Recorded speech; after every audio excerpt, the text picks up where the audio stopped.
Vai montar aquele PCzão gamer, mas de repente tá sem orçamento agora para colocar uma placa de vídeo. E aí você encontrou essa opção, é as APUs, os processadores da AMD com gráficos integrados. E aí fica aquela dúvida, será que vale a pena de repente começar com esses processadores, já ir jogando alguma coisa, porque daí você não precisa esperar comprar uma placa de vídeo, e aí quando você comprar a placa de vídeo fazer um upgrade? Bom, essa é uma pergunta que eu só vou poder responder para você comparando os dois melhores processadores com gráficos integrados da AMD, o Ryzen 7 8700G e o Ryzen 5 8600G, para tentar responder qual dos dois valeria a pena nesse cenário onde você estaria comprando e montando um computador da nova geração sem precisar de uma placa de vídeo. Qual deles será que é a melhor escolha? Você consegue comprar o Windows 10 Pro original para o seu PC com baita desconto se seguir esses passos. Primeiro, acesse o site da gvgmall.com que está na descrição. Faz o login, coloca o cupom LOCK para você ganhar 25% de desconto, envia o pedido, escolhe como vai pagar e pronto. Segundo, copia a chave que você recebeu no e-mail, depois digita aí no seu sistema ativação ou activation, cola a chave de ativação que você copiou e pronto, já está ativado. Depois desse processo você ainda consegue atualizar para o Windows 11 Pro de graça se quiser. E uma dica extra, com o mesmo cupom LOCK você também consegue desconto no pacote Office, além de moedas, itens e cartões de jogo. Confere lá no site, é só clicar no link que tá aqui na descrição desse vídeo. A essa altura eu acho que você já tá por dentro do que é uma APU, né? Não. Mas caso você não esteja por dentro, eu vou passar para você. As APUs são processadores da AMD com gráficos integrados. Não ajuda muito, porque tem vários processadores da AMD com gráfico integrado. Nas primeiras gerações de Ryzen, a gente não tinha gráfico integrado. E somente as APUs tinham gráfico integrado. Agora, com os Ryzen 7000, todos eles têm gráfico integrado. É um gráfico integrado RDNA 2, que não é exatamente o gráfico mais poderoso do mundo, mas ele já dá vídeo, em caso de você não ter uma placa de vídeo. Porém, existem alguns modelos sem o gráfico integrado, como o 7500, por exemplo, 7500F, 76. Esse processador aí sem gráfico integrado. E agora a gente tem as APUs que são Ryzen 8000G. Elas são sucessoras das primeiras APUs. A primeira foi o Ryzen 3 2200G e o Ryzen 5 2400G. Depois a gente teve um refreshzinho que foi o 3200G e o 3400G, que eram praticamente a mesma coisa em performance. E aí finalmente chegaram os Ryzen 4000. A gente só teve primeiro os 4650 e 4350, que eram só Pro, eram só voltados para o mercado corporativo, e depois finalmente saiu o 4600G também, 4300G, e aí os Ryzen 5000, a gente teve o 5600G, o 5700G, tivemos os modelos ali que complementaram o line-up e foram a última geração de que a gente tinha notícias para os desktops. Agora com a chegada da linha M5, que utiliza o novo socket M5 e memórias da DDR5, a gente teve os Ryzen 7000 também sem sinal de APUs. E a AMD veio e apresentou os Ryzen 8000G. Para tentar facilitar para você, os 8000G, eles não são uma nova geração se a gente comparar com os 7000. Na verdade, eles compartilham praticamente todas as mesmas características principais. São os mesmos núcleos em 4, eles possuem praticamente o mesmo suporte às tecnologias e eles não trazem nenhum tipo de inovação assim, a ponto de poder chamar ele de uma nova geração. A única grande diferença que eles têm em relação ao 7000 é a implementação de uma NPU, uma Neural Processing Unit. E é por isso que ele leva esse selinho Ryzen AI. A essa altura a gente não sabe exatamente quanta diferença isso pode fazer, existem algumas aplicações que vão fazer uso disso, mas no geral é a única diferença dos Ryzen 7000. Rufinho. E claro, o gráfico integrado. Aqui, ao invés de ter o RDNA 2 bem fraquinho, a gente tem GPUs RDNA 3. Compartilham a mesma arquitetura que a gente vê das RX 7000 que já tem para desktop e para notebook e para outros dispositivos. Com a chegada das RDNA 3, além de nós termos GPUs mais poderosas, elas também trazem novas tecnologias, como por exemplo o suporte ao Ray no gráfico integrado, deixa pra lá. Como suporte ao FSR3, o Frame Generation, que adiciona mais fluidez pro seu gameplay. É claro que também tem alguns pontos negativos dessas diferenças. Se a gente comparar, por exemplo, com o Ryzen 7 7700 e o 8700G, a gente tem aqui um processador com lanes PCI Express de geração anterior. Os Ryzen 7000 eles trazem PCI Express 5.0, enquanto que os Ryzen 8000 trazem suporte a PCI Express 4.0. Sim, é um avanço em relação aos Ryzen 5000, que só traziam o PCI Express 3.0, mas o grande problema, na verdade, está na quantidade de lanes. São só 20 lanes, o que pode parecer suficiente, mas na hora de dividir para todos os dispositivos, vai faltar para a placa de vídeo. E, por enquanto, não é exatamente um grande problema, mas quem sabe no futuro isso possa trazer problemas, principalmente para expandir um pouco a parte do armazenamento. Então, a gente não tem muitas lanes e também não tem lane PCI Express 5.0 para armazenamento super rápido, que eu acho que derrota um pouco do propósito, que é você ter um processador com alguma coisa voltado para inteligência artificial, talvez, algo para trabalho. Mas falando especificamente dos dois processadores que a gente tem aqui, o Ryzen 5 8600G e o 8700G, eles compartilham praticamente todas as mesmas características da geração, os mesmos núcleos Zen 4 também, o suporte a somente 20 lanes PCI Express 4.0 e possuem uma pequena diferença de clock. O 8600G ele possui um clock ali de 5.0 no boost, enquanto que o 8700G de 5.1. São só 100 MHz e esse aí é o boost máximo, ou seja, o clock máximo que ele pode atingir. No clock base não muda muita coisa, também são só 100 MHz de 4.2 para 4.3. Mas nesse caso, o 8700G é quem tem um clock um pouco mais baixo. Então ele tem um clock base um pouco mais baixo, mas tem um boost mais alto. E ele também tem uma quantidade maior de cores e threads. O 8700G tem 8 cores e 16 threads contra 6 cores e 16 threads. Os dois processadores têm como vantagem o design monolítico, ou seja, eles não trazem mais aquela coisa de chiplets, onde você tinha latência interna que podia prejudicar alguma coisa, principalmente em relação à comunicação e levando em consideração que a gente tem um gráfico integrado lá dentro. Então esse design novo também traz uma vantagem, a gente não tem essa divisão, e diferente das partes de entrada, como por exemplo o Ryzen 5 8500G, que tem uma configuração de 2 mais 4 cores, então eles têm o Zen 4C, que são núcleos mais eficientes ou menores, por assim dizer, ou enfim, são núcleos que não utilizam o mesmo design dos Zen 4. Além das diferenças no CPU, tem a diferença também no gráfico integrado. Um utiliza uma 780M e o outro utiliza uma 760M, no caso tá trocado aqui.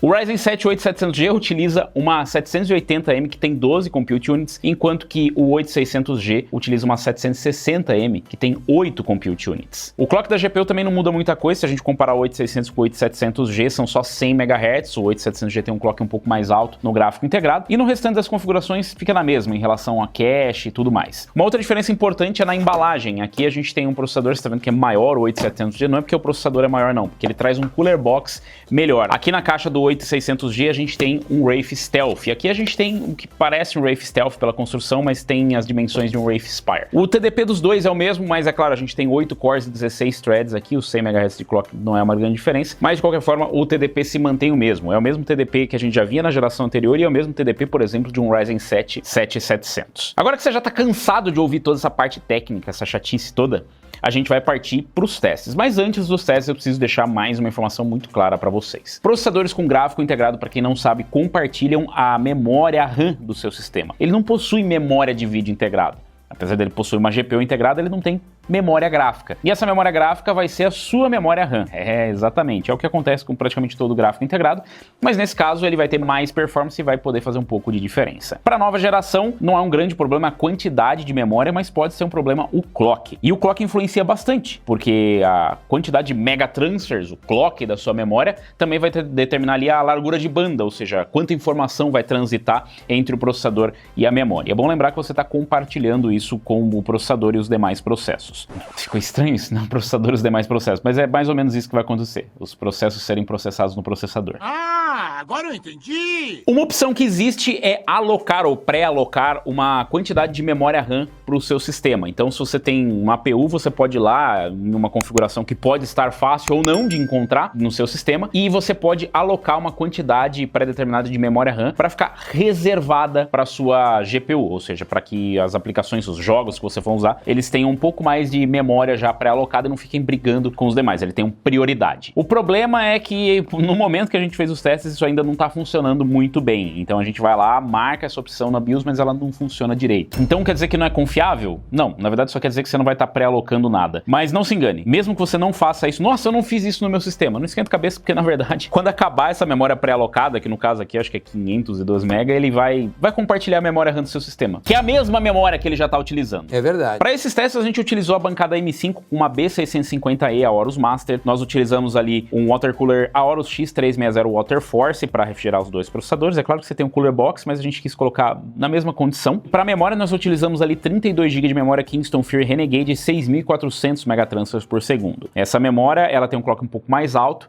e isso pode ajudar nas APUs, mas vocês vão ver lá na frente que isso também não é exatamente um fator de grande preocupação. Normalmente ali para os 6.000 megatransfers você já deve estar bem. Para o armazenamento nós utilizamos um Kingston Fury Renegade de 2 TB e a fonte é uma V850 Gold V2. Todos os testes aqui foram conduzidos em Full HD e alguns deles utilizando o FSR, que é um upscaling, então a gente não está na verdade rodando em Full HD, mas a gente está utilizando uma ferramenta que está disponível. Nós não utilizamos o FSR3 para nenhum dos testes aqui, porque esse não era exatamente o objetivo do vídeo e também podia levar as pessoas a pensar que vai dar o dobro do FPS. Então a gente precisa de um vídeo específico só para explicar essa parte da fluidez. Na verdade já tem um vídeo, tem esse vídeo aqui, você pode dar uma conferida lá, mas tenha em mente que esse é um recurso também disponível nessas APUs. Ah, e outra coisa importante, a gente não comparou os dois CPUs. Sim, a gente tem diferença de cores e threads, com certeza tem diferença em single thread, em multithread, ou pelo menos em multithread, já que em single thread a diferença é muito pequena, é a mesma arquitetura, os mesmos núcleos e uma diferença pequenininha de clock. Então você teria uma diferença no multithread, mas esse aqui não é o foco do teste. O foco é justamente a gente ver o gráfico integrado, que faz uma 760M contra uma 780M e se vale essa diferença para você investir. Começando aqui pelo Call of Duty Modern Warfare 3, no modo multiplayer, aqui a gente testou com o preset básico, a gente não utilizou FSR nem nada, mas está rodando em Full HD. O 8700G aqui fez média de 73 e mínima de 51, que é uma excelente média, obviamente que não é a qualidade mais maravilhosa do mundo, mas é uma qualidade nativa, então você ainda tem possibilidade de dar mais uma ajustadinha ali, e eu achei que rodou bem. Quando você vai no modo multiplayer, ou quando você vai de fato jogar um Battle Royale, né, você vai no Warzone, é bom você ter uma margem, então esses 73 vão cair provavelmente para casa dos 60, mas as mínimas vão dar uma quedinha também. Porém, é bom lembrar que a gente ainda tem a margem para fazer o upscaling. Não é o melhor cenário do mundo, mas é um cenário possível. O 8600G fez média de 70 e mínima de 42, o que foi muito bom, mas a gente teve algumas inconsistências, principalmente em relação à memória. Em alguns casos, né, as APUs ou o gráfico integrado aqui, eles se comportavam de maneira estranha, quando a gente colocava 6.000 ou 6.400 megatransfers por segundo. Isso pode se dar por conta de BIOS, a BIOS ainda não está muito madura, ou mesmo os drivers. De qualquer forma, a diferença foi bem pequena aqui, pelo menos na média, mas nas mínimas a gente consegue ver a diferença. Foi de 42 para 51, que significa mais estabilidade no 8700G ou no caso na 780M. Partindo para Counter-Strike 2, aqui foi um dos testes onde os 6.400 megatransfers fizeram bastante diferença. O 8700G fez média de 132 e mínima de 111 e o 8600G média de 119 e mínima de 98. A gente utilizou aqui o preset médio, eu sei que vocês vão fazer configurações customizadas para tentar extrair o máximo, mas a gente quis testar aqui o gráfico integrado mesmo. No caso desses dois processadores, não importa quão baixo você coloque o limitador, provavelmente vai ser sempre o gráfico integrado mesmo, porque o CS2 ele é bem mais pesado do que o CSGO, e não é mais aquele negócio de, o que importa é ter mais o single thread, no caso, né? Não importa mais ter tanto single thread assim. A média foi muito boa dos dois, a gente tá falando aqui de 120 FPS no pior dos casos. E ainda que você fale assim, mas tem algum momento que vai dar queda, dificilmente a gente vai ver quedas abaixo de 100 FPS, então tá bem estável e é muito possível jogar com esses dois processadores o CS2. Agora uma missão um pouco mais complexa, rodar Cyberpunk 2077, mas a AMD disse que era possível na apresentação dos processadores, então a gente quis testar. E aqui o 8700G fez média de 48 e mínima de 36, enquanto que o 8600G fez média de 45 e mínima de 34, o que assim, eu vou logo dizer que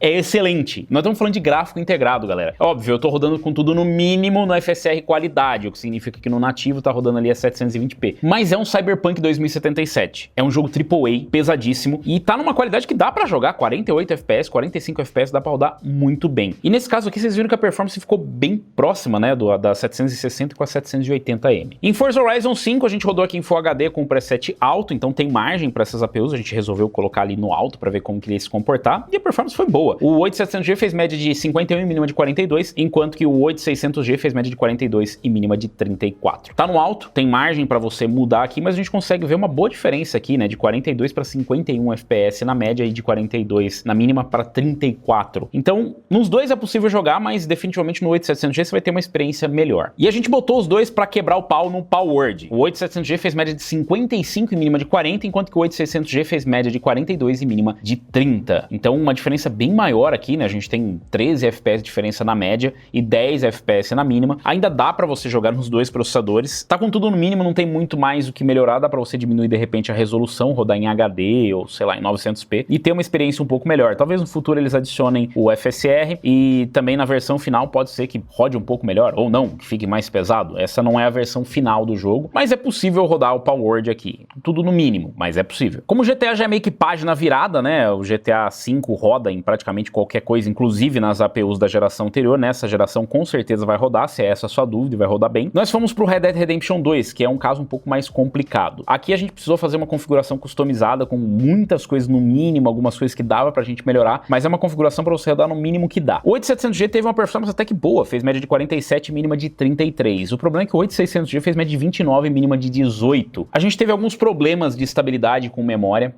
em 6.000 megatransfers em alguns casos o jogo vai melhor, né? Parece que está mais estável em 6.000 para 6.400 ou para clocks mais altos. Eu acho que você precisa fazer os ajustes manuais, o que significa que não está maduro o suficiente nesse ponto para você que não tem muito conhecimento ou não quer ficar fazendo overclock, mexer nesse sentido. Então 6.000 megatransfers seria o mais equilibrado. Então tem casos, por exemplo, que o 8700G tem um ganho e o 8600G tem uma queda de performance se comparar com o 6.000. Então nesse caso aqui, como os dois estão usando 6.400 megatransfers, pode ser que tenha desequilibrado a régua, um ter ganho muito, o outro ter perdido muito e aí ter separado um pouco. Mas a gente tá falando de 17, 18 FPS aqui na média e na mínima, então quase o dobro de FPS. Então, enfim, isso aí pode variar de acordo com a sua situação, mas dá pra jogar nos dois CPUs. Outro AAA aqui, o Spider-Man Remastered, que a gente rodou no médio com FSR qualidade em Full HD. O 8700G fez média de 56 e mínima de 47, o que é muito bom, perto dos 60 FPS, e a gente tá rodando no médio, não tá rodando com tudo no baixo, ainda tem uma margenzinha pra você conseguir um pouco mais de FPS. Eu não recomendo que você mexa no FSR em Full HD, mas você também pode fazer isso. O 8600G fez uma boa média, 37 de média e 31 de mínimo, que é suficiente pra você travar ali nos 30 e ter uma experiência muito boa, mas assim, não é uma experiência que você já não teria no desktop. Dá pra você rodar, por exemplo, com as APUs da geração anterior e ter uma performance bem próxima. De novo, esse pode ser um cenário onde a memória acabou interferindo e talvez com 6.000 seja a melhor opção. A gente vai fazer do 8600G também os comparativos e passar pra vocês, mas a gente vai esperar realmente estar mais estável pra gente ter a consistência dos resultados. Aqui a gente tentou extrair o melhor cenário possível, que seria com 6.400 megatransfers.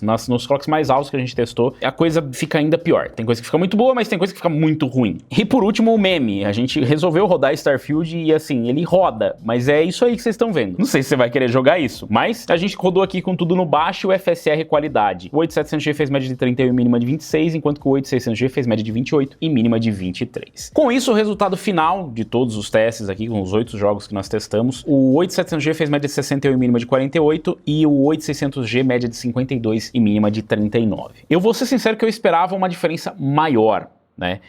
O que foi um grande problema mesmo nesses testes foi justamente essa instabilidade de memória. Nós vimos diversos outros testes com alguns reviewers que conseguiram clocks melhores, conseguiram até resultados melhores, ganhos, né, com memórias com clocks altíssimas. Essas APUs, inclusive, têm uma controladora muito boa, elas conseguem chegar num clock de memória muito alto, o que influencia bastante na parte do gráfico integrado. Mas nesse caso, o problema agora é conseguir justamente com um kit civil. Nós testamos isso aqui justamente fora do cenário ideal, que é com as memórias que a gente tem na bancada e a placa-mãe que a gente sempre utiliza na bancada, com a última BIOS atual, e não com as coisas otimizadas que a AMD mandou, por exemplo, o kit de memória que a AMD mandou e a placa-mãe que eles mandaram, que são otimizadas. A gente pegou justamente a experiência final, porque isso foi testado depois do lançamento. De qualquer forma, eu esperava uma diferença um pouco maior pela quantidade de compute units, né? A gente tá falando aqui de 12 compute units contra 8 compute units. São 4 compute units de diferença e, na verdade, a diferença de desempenho não foi tão grande. A gente tá falando de coisa de 20% de performance a mais do 8700G pro 8600G. Mas se a gente pegar o histórico e pegar o 5600G e o 5700G, talvez esteja um pouco mais dentro do esperado. Só que o 5600G tinha 7 compute units e o 5700G tinha 8. Tá, pessoal, mas então compensa eu pegar o 8700G ou o 8600G? Bom, depende da sua finalidade, né? Se você realmente precisa de um processador com multithreads, você vai usar para aplicações profissionais, para o seu trabalho você precisa disso, o 8700G é uma excelente escolha. São 8 cores, 16 threads, 65 watts TDP, NPU integrada, principalmente para quem está começando a desenvolver, né, aplicações com inteligência artificial. Você vai ter uma NPU dedicada aqui, né? E já vai poder, inclusive, se adiantar e começar a fazer os aplicativos para esse tipo de produto que vai aparecer em massa no mercado. Isso aqui vai se tornar uma coisa muito comum. Esse da AMD foi só o primeiro. Ele já traz um cooler box suficiente, ele já tem uma quantidade de cores e threads boas, ele está na nova geração e tem todas essas vantagens. A desvantagem é justamente o preço. Para ter 20% a mais de performance, você vai estar pagando por volta de 40% a mais, pelo menos no momento que eu estou gravando esse vídeo. Então a conta é bem simples. Se você está pegando só pelo gráfico integrado, você deve considerar qual é a diferença percentual de performance entre eles, por volta de 20%, e ver se a diferença de preço está por volta de 20% ou menos. Se a diferença for igual ou menor, aí já dá para considerar. Se for muito maior que isso, aí não vale a pena. E é o caso nesse momento, né? Como a gente gravou aqui, eu acho que estava por volta de 1.500 um e 2.100 o outro. Vocês que estão vendo o futuro, não se assustem, tá? A gente imagina que isso aqui vai estabilizar e chegar no preço do que estava a geração anterior. Mas o preço, ele é meio irrelevante. O que importa realmente é a diferença percentual entre eles, que vai acabar persistindo. O preço pode mudar, mas a diferença percentual de performance não deve mudar, a não ser que um processador fique muito melhor do que o outro por conta de atualizações de drivers e BIOS, o que não deve acontecer. Eles devem acabar estabilizando essa diferença entre eles. O 8600G com certeza é a pedida e, curiosamente, para minha surpresa, repete as minhas indicações das gerações anteriores, de não pegar a APU topo, pega a APU intermediária, no caso. Agora a gente tem várias, né? Pega essa aqui. E, aliás, não pega o 8500 não, porque o 8500 tem um gráfico integrado bem mais fraco e ele não tem os 6 cores e 12 threads de fato que tem aqui. Ele tem a configuração de 4+2, que não dá para considerar que é a mesma coisa aqui. O que eu posso recomendar para vocês é, se você tá querendo montar um PC AM5, você já quer ir para nova geração, DDR5, quer ter um gráfico integrado legal para depois fazer upgrade, vai de 8600G. Ah, mas e depois na hora que eu fizer o upgrade de placa de vídeo? Bom, vai existir uma diferença de performance entre os dois processadores, com certeza, mas isso, claro, vai variar dependendo da aplicação e também da GPU, porque ainda que exista uma diferença de performance entre os dois CPUs que estão aqui, ela vai ficar limitada pela sua placa de vídeo. Se você pegar uma placa de vídeo que não tem performance o suficiente para, por exemplo, o CPU se tornar o gargalo, o 8600G já vai dar conta do recado. E é claro que depois você sempre pode fazer o upgrade e passar essa APU para frente. Muita gente acaba falando assim, ah, eu vou comprar a APU mais poderosa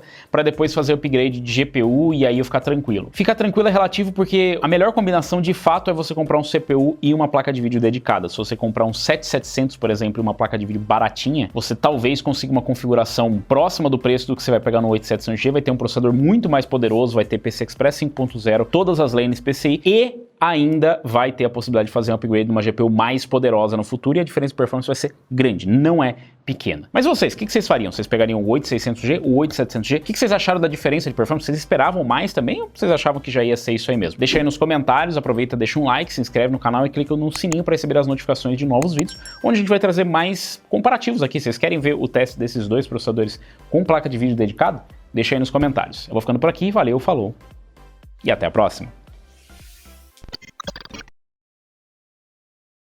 Ei, psiu, você aí que chegou no final do vídeo, aproveita se já tá aqui e corre lá no Lock Gamer, que acabou de sair conteúdo novo.